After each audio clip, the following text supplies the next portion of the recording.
Hello, M3 readers. Today's going to be a little bit different, okay? Um, Yesterday, you know, and I'm sure some of you have experienced this before. It starts out like any other normal day. Got my whole day planned, and I get a call from my sister, and she's crying. I'm like, what's wrong? My brother, long story short, has been sick for a long time, 9 months since he'd been through COVID twice, and his voice is, it's a long story, but bottom line is I was worried about him, been praying for him, and guess what? He collapsed yesterday, and they took him to the hospital by ambulance. He was in a fetal position, shaking. He was dehydrated, and within a matter of an hour, by getting IVs and stuff, he was starting to look a little normal.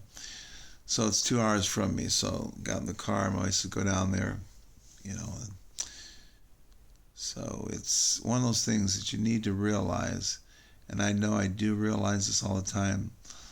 It would be easy for me to say, I got a lot of work to do. I can make a phone call, but my mom died, and she lived 2 hours from down there by my brother and sister, and I'm all the family she has. The other brothers live on the West Coast, so I've heard so many people in the past say, they called me and said my dad was dying, they should get here, and I'm like, well, you know what? It's Thursday. I'm going to finish Thursday and Friday. I'll come Saturday so I don't miss work. And he dies on Friday. Or one person died on the way to there. I would have jumped in the car and took off. So, what's my point? Excuse me. My point is that we need, we need to realize that life is short. We really need to realize that at any moment, there's a good song say we're seconds from our knees.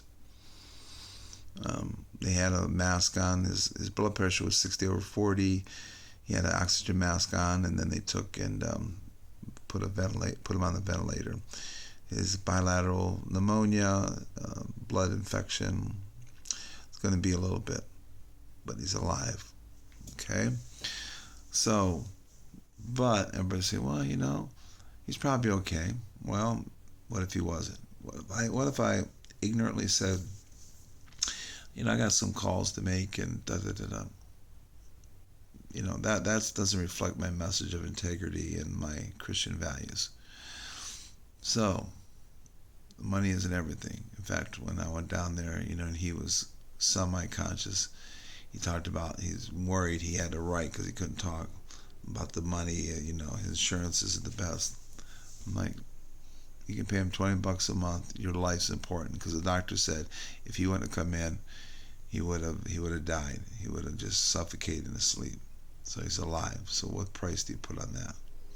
As far as the spiritual aspect of it, it's pretty simple. I prayed with him. Yeah, he didn't believe in God. Guess what?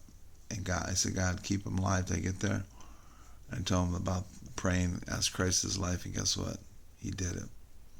I said, sometimes God puts you on the back, so all you can look is up. And remember this, it's very important. I want to end with this.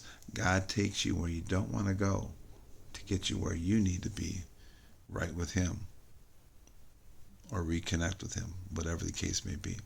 All right? So, every day, get your game face on. Could be the last day for somebody or yourself. Also, remember, armor up, to stand up, to speak up, to show up, to blow it up for the Lord today. Because life is precious. And once the day is gone, you never can regain it. All right? God bless. You're worth it.